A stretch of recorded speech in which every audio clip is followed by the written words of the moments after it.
Program pelonggaran kuantitatif European Central Bank dilaporkan telah melampaui 1 triliun euro pada pekan lalu sejak diluncurkan 18 bulan sebelumnya. Jauh ini inflasi di blok pengguna mata uang euro masih bertengger di 0,2%, jauh di bawah target mendekati 2% yang ditetapkan ECB. Sejak Maret 2015 sampai dengan akhir Agustus, ECB telah membeli 238 miliar euro bonds Jerman, 189 miliar euro obligasi pemerintah Prancis, dan 164 miliar euro obligasi Italia. Beberapa analis memprediksi Bank Sentral Eropa akan memperpanjang program quantitative easing hingga setelah Maret 2017, sementara analis lainnya berharap ECB akan menunggu sampai akhir tahun sebelum bertindak untuk menilai dampak dari Brexit. ECB dijadwalkan untuk menggelar pertemuan kebijakan pada hari Kamis mendatang di tengah beragamnya harapan pasar.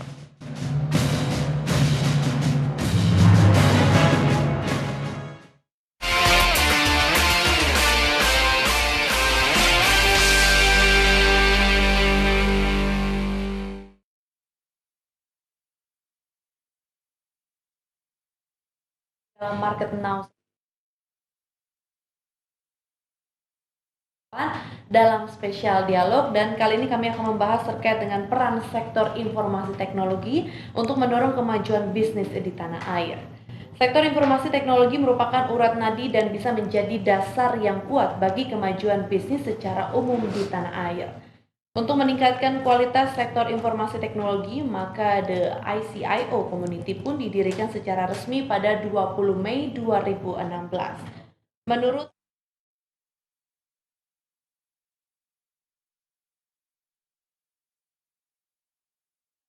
berbagi pengalaman, pengetahuan, dan kebijakan para pemimpin senior sektor IT.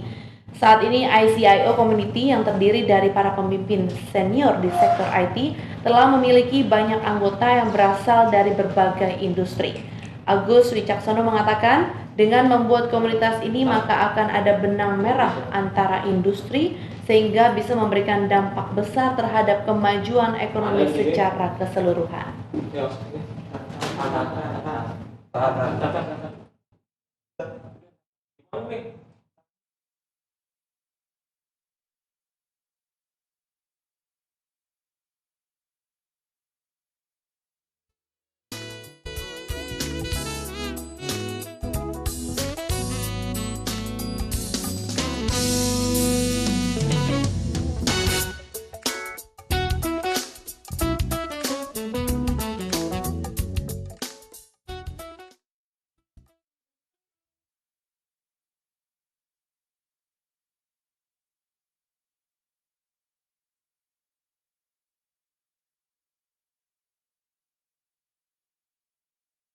Dikatakan ini menjadi salah satu hal penting begitu ya untuk kemajuan bisnis di tanah air. Dan untuk membahasnya sudah hadir bersama saya pada pagi hari ini Bapak Agus Wicaksono, beliau adalah chairman dari ICIO Community. Selamat pagi Pak Agus. Selamat pagi. Terima kasih banyak atas kehadirannya. Cukup menarik terkait juga dengan sektor informasi teknologi ya. Ini juga tergabung di dalam komunitas ICIO Community. Mungkin bisa dijelaskan sedikit nih bagi seperti apa sih untuk ICIO Community ini Pak Agus yang sudah didirikan pada bulan Mei 2016 betul. Ya. Jadi CIO ini adalah Chief Information Officers. Jadi para petinggi IT di korporasi yang dari skala besar sampai bawah dan berkumpul mewadahi suatu komunitas sehingga terbentuk tadi itu yang saya sebut sering adalah collective intelligence. Oke, collective intelligence. Karena ini kan mereka sudah berpengalaman 10 tahun, 20 tahun yang akan sangat luar biasa kalau ini kita wadahin bersama sehingga bisa memberikan dampak kepada korporasi maupun pada bisnis secara keseluruhan maupun kepada bangsa kira-kira. Oke. Lalu apa sih menjadi tujuan atau sasaran utama dari ICIO Community ini, Pak Agus? Nah, pertama tentunya saling memberikan sharing pengetahuan maupun experience kepada members yang berdampak secara langsung kepada korporasinya. Nah, kedua, externally kita ingin berpartner dengan beberapa pihak sehingga ICIO itu bisa menjadi semacam agent for development. Jadi menjadi agen pembangunan bersama-sama membantu bagaimana memanfaatkan atau mengambil kalau istilahnya bursa efek ini dividen digital. Digital ini bisa kita lakukan sebagai keuntungan atau manfaat sebesar-besarnya untuk kepentingan bukan saja korporasi, tetapi masyarakat dan bangsa. Oke, tapi pada awal mulanya ini dibentuknya ICIO Community Iya. ini seperti apa nih Pak?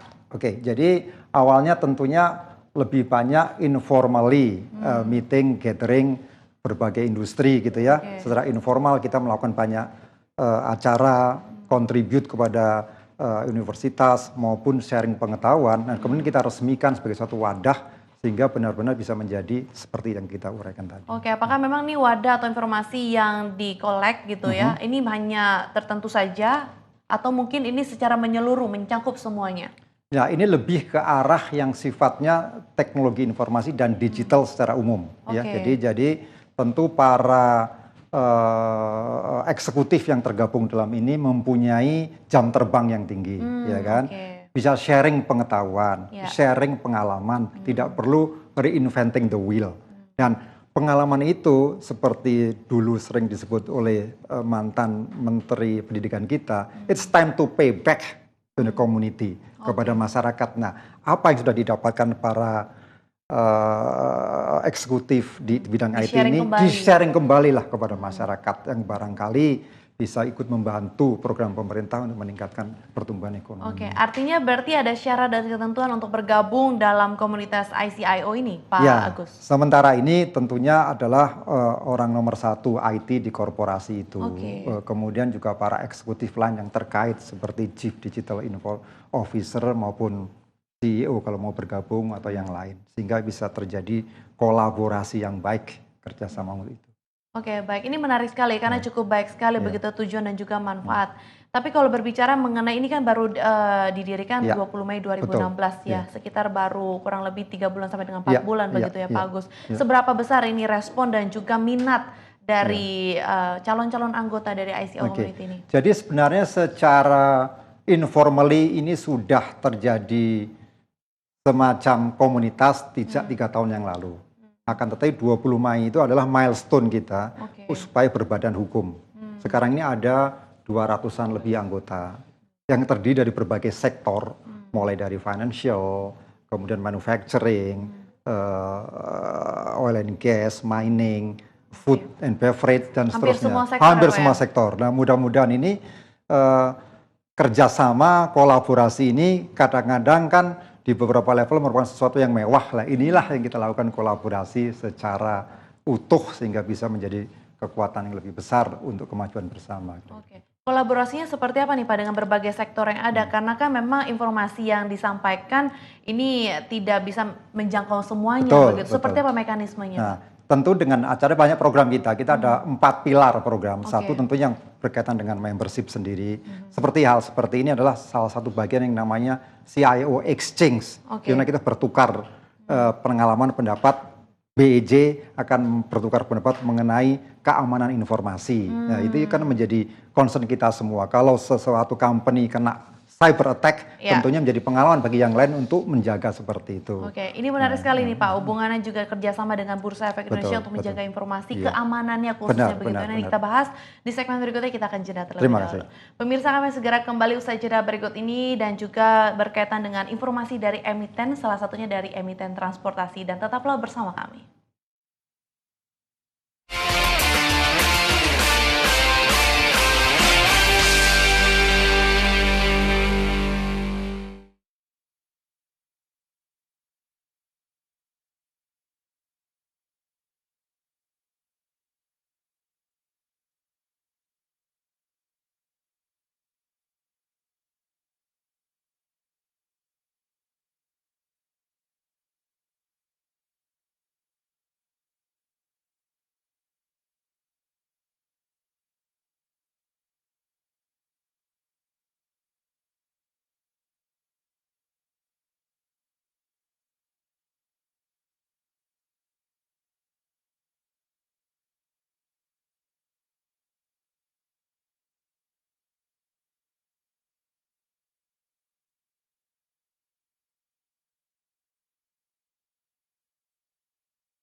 Ya, pemirsa Anda kembali bergabung bersama kami dalam spesial dialog dan masih membahas terkait dengan peran sektor informasi teknologi untuk mendorong kemajuan bisnis di tanah air. Tapi sebelum kita akan berbincang kembali bersama dengan Bapak Agus, berikutnya akan saya sampaikan terlebih dahulu informasi terkait dengan emiten Bluebird. Emiten layanan taksi PT Bluebird terus-menerus mendapat tekanan dari perusahaan transportasi online. Untuk mengantisipasi kondisi tersebut, Bluebird terus melakukan inovasi dalam pemesanan armada taksinya. Seperti diketahui saat ini perseroan telah memiliki aplikasi pesanan taksi secara online melalui My Bluebird yang melengkapi pesanan melalui sambungan telepon ke operator. Direktur Bluebird Sigit P. Joko Sutomo mengungkapkan pihaknya tengah mengembangkan layanan berbentuk platform semacam e-commerce seperti Booking.com, Agoda, dan Traveloka untuk memenuhi permintaan masyarakat terhadap semua armada Bluebird. Bluebird juga dikabarkan tengah mendekati perusahaan ride sharing transportasi yakni Gojek. Nantinya perseroan akan bekerja sama terkait teknologi pembayaran dan promosi.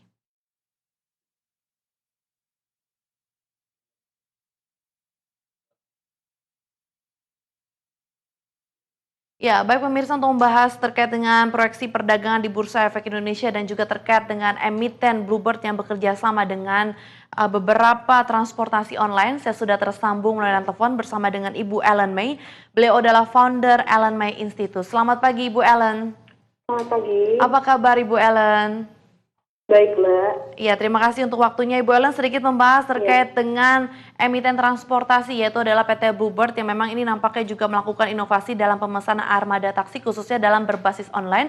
Seperti yang kita ketahui sebelumnya ini menjadi salah satu juga tantangan begitu ya terhadap transportasi yang memang bukan transaksi online begitu. Anda menilai aksi korporasi yang dilakukan PT Bluebird sendiri ini seperti apa nih Bu Ellen? Iya, saya harap juga aksi korporasi ini dan juga transformasi yang dilakukan Bluebird ini bisa membawa kemajuan ya buat perusahaan tersendiri, karena sekarang kita tahu bahwa Bluebird sendiri sebagai perusahaan taksi konvensional sudah mulai banyak sekali disaingi oleh perusahaan seperti perusahaan aplikasi seperti contohnya Uber, Grab, dan Gokar dan lain sebagainya. Jadi saya rasa ini akan sangat bagus sekali jika dilakukan transformasi. Oke, baik. Anda mengatakan bahwa ini memberikan prospek yang cukup menarik begitu ya untuk Bluebird sendiri. Tapi kalau kita perhatikan ke depannya, apakah memang ini akan cukup bersaing dan juga memberikan minat lebih untuk investor khususnya menanamkan investasinya atau bisa dilirik untuk Bluebird sendiri nih, Bu Ellen? Iya, kita lihat aja nanti apakah perencanaan transformasi yang dilaksanakan Bluebird ini nantinya akan berjalan dengan baik atau tidak. Jika memang bisa berjalan dengan baik dan mendapat sambutan yang baik dari pelanggan, otomatis nanti investor juga akan melirik ya. Oke, baik. Tapi kalau kita perhatikan untuk pergerakan sahamnya hari ini kebetulan memang mengalami koreksi 1% dan kalau kita ketahui juga bahwa indeks secara keseluruhan ini juga mengalami penurunan begitu ya Bu Ellen. Iya. Apa yang bisa direkomendasikan untuk saham Bird sendiri nih Bu Ellen saat ini berada di posisi 2.970? Ya, kalau hari ini saya belum rekomenin saham Bluebird ya. Hari ini saya sangat mencermati sekali saham-saham dari sektor logam, baik baja maupun sektor industri baja maupun dari sektor metal lainnya. Kemudian juga dari farmasi seperti contohnya saham INAF dan KF yang hari ini mengalami technical rebound. Oke, baik. Jadi sektor pertambangan katakanlah ya, berarti ya secara menyeluruh yang Anda rekomendasikan. Terutama metal. Oh, terutama metal ya. Baik, salah satunya yang Anda rekomendasikan Bu Ellen? Ya, kalau untuk dari sektor metalsnya sendiri, saya rekomendasiin saham keras yang likuiditasnya cukup bagus ya. Kemudian untuk dari sektor farmasinya, saya rekomendasikan untuk saham KF boleh mulai buy on weakness setelah kemarin terkonsolidasi beberapa hari. Kemudian ada satu sektor lagi, saya lihat sektor perikanan hari ini juga mulai aktif, saham Cepro dan DSSI, namun waspadai likuiditasnya untuk kedua saham ini. Oke, kita bahas satu persatu untuk keras terlebih dahulu. Saat ini memang mengalami penguatan hampir 5%, lebih tepatnya 4,79% di level 875. Apakah memang ini trennya akan melanjutkan kenaikan atau seperti apa nih kira-kira Bu Ellen untuk arah dari saham keras sendiri? Ya, keras sendiri saya lihat memang dalam jangka menengah memang uptrend ya. Hanya saja dalam jangka pendeknya beberapa hari terakhir sempat terkonsolidasi. Kalau saya lihat keras masih bisa menguat sampai 950 buat swing trading masih bisa. Oke, 950 ya. Kemudian untuk sektor farmasi yang Anda rekomendasikan INAF dan juga KAF. Kalau kita ketahui untuk KAF sendiri kemarin sempat tertekan dan beberapa hari terus mengalami tekanan. Dan hari ini Anda rekomendasikan untuk KAF sendiri. Seperti apa support dan resisten yang perlu diperhatikan level-level untuk KAF sendiri hari ini? Ya, KF hari ini support sekitar level 2350 ya. Kemudian targetnya saat ini hari ini sangat direkomend banget untuk buy on weakness Di ya. level saat ini? Memantul ya.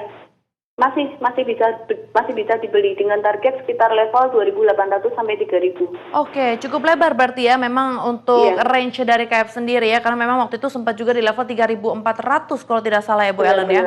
Oke, tapi ada rekomendasikan untuk buy di level saat ini dengan target terdekatnya adalah 2.800-an.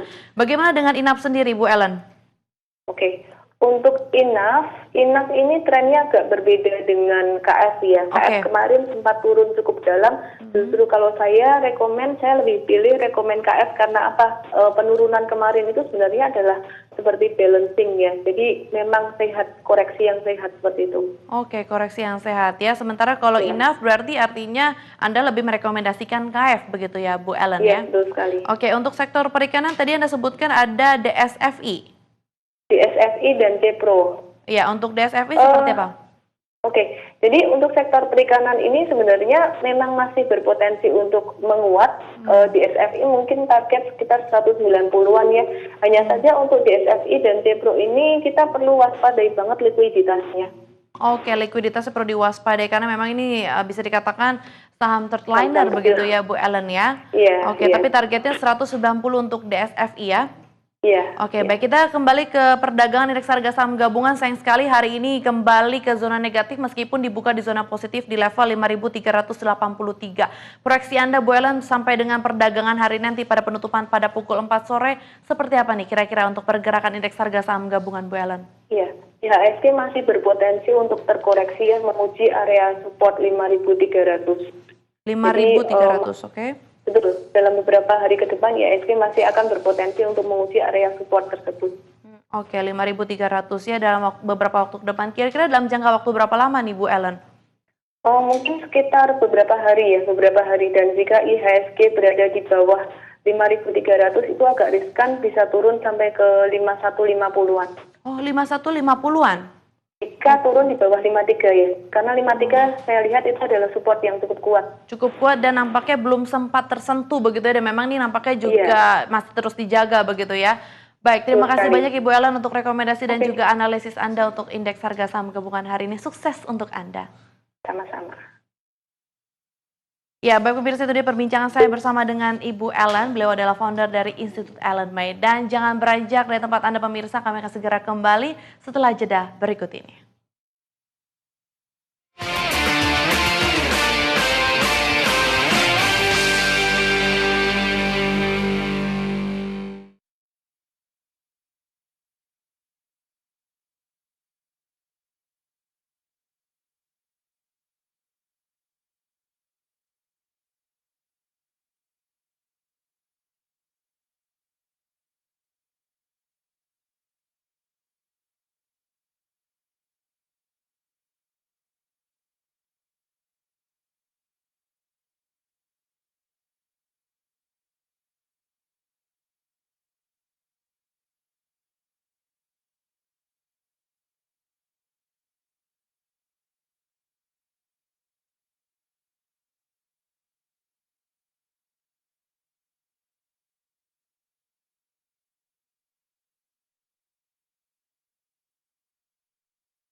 Terima kasih dan masih bersama kami dalam spesial dialog bersama saya Karlina Dewi dan masih membahas terkait dengan peran sektor informasi teknologi untuk kemajuan bisnis di tanah air dan masih berbincang bersama dengan Bapak Agus Wicaksono. Beliau adalah chairman dari ICIO Community. Baik Pak Agus, kita kembali lagi berbincang. Ini cukup menarik ya terkait dengan kemajuan teknologi dan memang ini merupakan peran yang sangat penting juga ya untuk kemajuan bisnis berbasis teknologi. Tadi Anda sempat tertahan menjelaskan terkait dengan 4 pilar atau mungkin program yang dijalankan dari ICIO Community. Mungkin bisa dijelaskan satu persatu jadi seperti tadi apa? mengenai membership lebih ke arah kolaborasi, sharing knowledge ya, kemudian ke arah partnership.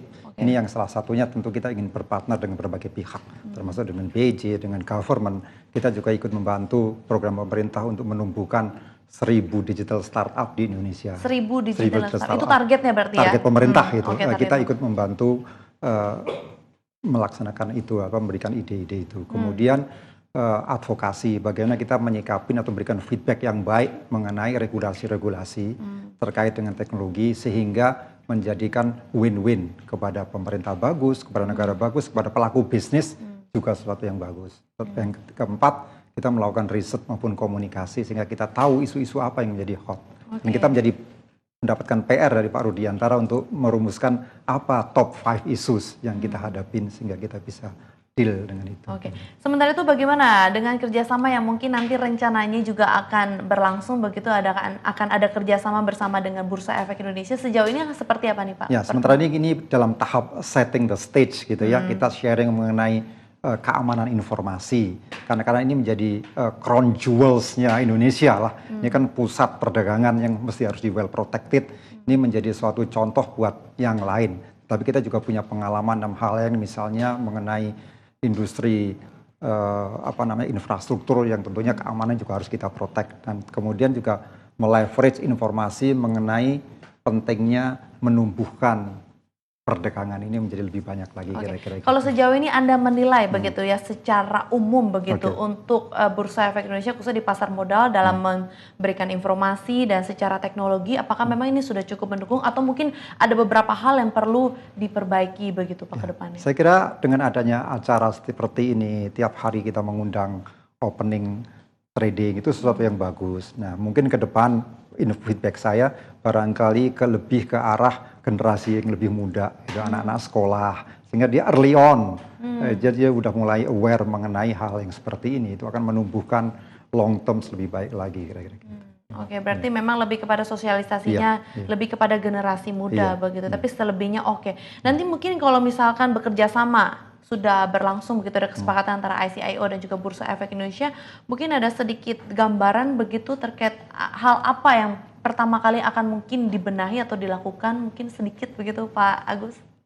Ya, kita mesti perlu mengkaji lebih dalam lah untuk seperti itu. Tapi intinya adalah bagaimana informasi, teknologi, digital, dan financial industry ini bisa tetap menopang ekonomi Indonesia. Sehingga tidak ada terjadi sesuatu yang menjadi halangan dari segi keamanan maupun dari segi pertumbuhan, kira-kira begitu. Oke, kalau berbicara mengenai keamanan, ini memang sangat penting sekali, apalagi memang data-data atau informasi terkait dengan kinerja perusahaan ataupun emiten-emiten yang tergabung di Bursa Efek Indonesia.